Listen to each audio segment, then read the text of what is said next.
السلام علیکم ورحمۃ اللہ وبرکاتہ۔ عزیز طلباء و طالبات، 13ویں دن کی سرگرمی میں آپ کو ایک خبر دی گئی ہے اور خبر کو اچھی طرح پڑھ کر یہ اس کی سرگرمیاں ہم کو حل کرنی ہے۔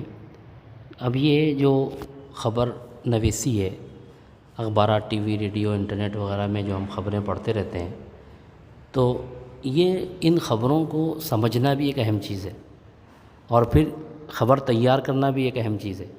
تو یہاں آپ کو خبر کو سمجھنے کی سرگرمی ہے، آپ کو خبر سمجھنی ہے اور اس کے بعد اس کے جوابات، جو سرگرمیاں دی گئی ہیں اس کے جوابات آپ کو تحریر کرنا ہے۔ تو اس میں ایک خبر دی گئی ہے، احمدیہ ہائی اسکول تلوجہ میں ڈرائنگ کیمپ کا اختتامیہ۔ ڈرائنگ کیمپ لگا تھا احمدیہ ہائی اسکول تلوجہ میں اور اس کا جو اختتامی پروگرام ہوا اس کے بارے میں یہ خبر دی گئی ہے۔ 20 فروری کو یہ رپورٹ تیار ہوئی اور ڈرائنگ کیمپ کا اختتام بھی 20 فروری کو ہوا۔ اب یہاں پر آپ کو کچھ چیزیں پہلے سمجھنی ہیں۔ جب آپ خبر کا مطالعہ کرتے ہیں تو خبر میں آپ پہلے یہ دیکھیں کہ کس مقام کی بات ہو رہی ہے، کون سی اسکول کی بات ہو رہی ہے، کس چیز کا کیمپ لگایا گیا اور پھر کب شروع ہوا، کب ختم ہوا، مہمان خصوصی کون تھے، صدر کون تھے، کس نے کون سی بات پیش کی، اگر وہاں پہ کوئی کسی کی تقریر وغیرہ کے الفاظ ہیں وہ بھی یاد رہنے ضروری ہیں، اور کتنے لوگ اس میں شریک ہوئے تھے۔ تو یہ تمام چیزیں خبر میں اہم ہوتی ہیں۔ جس چیز کی بھی خبر ہوتی ہے اس میں اہم پوائنٹس ہوتے ہیں جو ہم کو سمجھنے ہوتے ہیں۔ تو بس اسی پر آپ کو یہ سرگرمی دی گئی ہے۔ تلوجہ میں احمدیہ ہائی اسکول میں 9 روزہ ڈرائنگ کیمپ اختتام پذیر ہوا۔ 20 فروری سپہر 4 بجے سے 6 بجے کے درمیان اختتامی تقریب منعقد کی گئی۔ تو یہ آپ کی خبر ہے۔ مہمان خصوصی کون تھے؟ مشہور آرٹسٹ شری اویناش شیوترے، یہ مہمان خصوصی تھے اور ان کی تقریر کا ایک جملہ بھی انہوں نے نقل کیا ہے۔ اور اس کے بعد جو ہے صدر کون تھے؟ ڈاکٹر جی ایم مومن صاحب، یہ صدر تھے۔ ڈرائنگ ٹیچر کون تھیں؟ تو شریمتی سنیتا مومن تھیں۔ اور اس کے علاوہ کتنے لوگ شریک ہوئے تھے؟ 25 شرکا تھے۔ 25 لوگوں نے تصویر کی نمائش لگائی تھی اور شائقین نے تصویروں کو خوب پسند کیا، جو دیکھنے والے تھے انہوں نے تصویروں کو پسند کیا۔ اب دیکھیے، اب آپ کو خود سرگرمی حل کرنی ہے۔ تقریب کے مہمان خصوصی کون تھے؟ اب آپ خود جواب لکھیں اس میں دیکھ کر۔ اس میں ابھی ہم نے ذکر کیا تھا، اب آپ ذہن پر زور ڈالیں اور یہاں خبر میں بھی دیکھیں اور پھر اس کا جواب لکھیں۔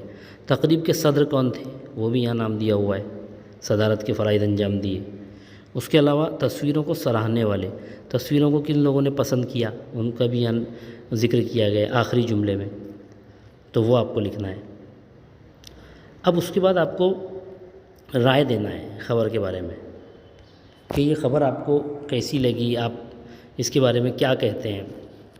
تو اب آپ اپنی اپنی رائے دیں گے، اپنے اعتبار سے لکھیں گے کہ ڈرائنگ کے مقابلے ہونا چاہیے، جس طرح سے تلوجہ احمدیہ ہائی اسکول میں یہ ڈرائنگ کیمپ لگایا گیا تھا، اس سے جن طلباء و طالبات میں ڈرائنگ کی صلاحیت ہے، آرٹ کی صلاحیت ہے، اس میں اضافہ ہوگا، وہ صلاحیتیں سامنے آئیں گی۔ تو ایک اچھا اقدام احمدیہ ہائی اسکول نے کیا۔ آپ اس طرح اپنی رائے لکھ سکتے ہیں، ایک مثال دی ہے میں نے۔ آپ اپنے اعتبار سے اپنے جملے لکھیے کہ آپ کیا سمجھتے ہیں، اس تقریب کے اعتبار سے آپ کیا کہنا چاہیں گے، اپنی رائے آپ کو لکھنا ہے۔ اس کے بعد دیکھیے، شرکا کیمپ میں سیکھا ہوا فن، شرکا کا کیمپ میں سیکھا ہوا فن، کیا سیکھا انہوں نے؟ تو شروع میں آپ کی ہیڈنگ میں دیا ہوا ہے کہ کس چیز کا کیمپ تھا وہ، جیسے عنوان ہے ڈرائنگ کیمپ کا اختتام۔ اب آپ سوچئے کس چیز کا کیمپ تھا، کیا سیکھا ہوگا، کیمپ کا مقام۔ تو خبر ہماری جو ہے پہلے ہی کہاں کی خبر ہے، یہ اوپر ہی ہماری ہیڈنگ ہے، احمدیہ ہائی اسکول تلوجہ میں ڈرائنگ کیمپ کا اختتامیہ۔ تو آپ سوچ سکتے ہیں کہ کیا مقام ہو سکتا ہے، کیمپ کہاں لگا تھا۔ آغاز کی تاریخ، کب شروع ہوا۔ اب اس میں آپ کو تھوڑا سوچنا پڑے گا۔ دیکھیے یہاں پر ختم ہونے کی تاریخ لکھی ہے 20 فروری، یہاں پر 20 فروری کو تقریب ہوئی تھی، اختتامی تقریب ہوئی تھی اور 9 دن کا پروگرام تھا۔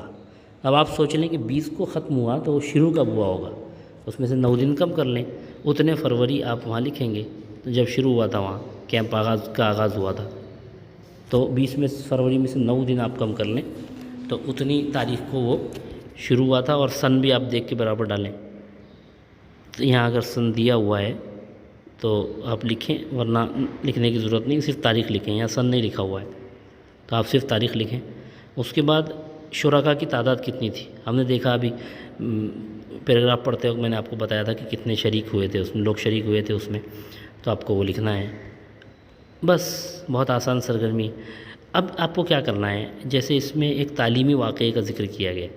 یہ ایک تعلیم سے جڑا ہوا واقعہ ہے. ڈرائنگ جو ہے آپ کے سبجیکٹ ہوتا ہے، آپ ہماری تعلیم میں شامل ہے یہ، تو یہ تعلیم سے جڑا ہوا واقعہ ہے. اس طرح کی بہت ساری خبریں الگ الگ ہوتی ہیں، تو آپ ان کی فہرست تیار کیجیے کہ کن کن چیزوں کی خبریں آتی ہیں. جیسے مثال طور پر کھیل کود کی آتی ہے، سیاست کی آتی ہے، اس کے علاوہ سماجی خبریں آتی ہیں. تو آپ ایسے عنوانات قائم کریں.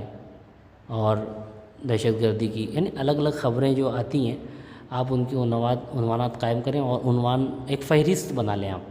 تو آپ کو صرف اس میں فہرست بنانا ہے کہ کون کون سی خبریں آپ روز جیسے دیکھتے ہیں ٹی وی یا ریڈیو پر آپ، یا انٹرنیٹ پر آپ کو دیکھنے اور سننے ملتی ہیں خبریں.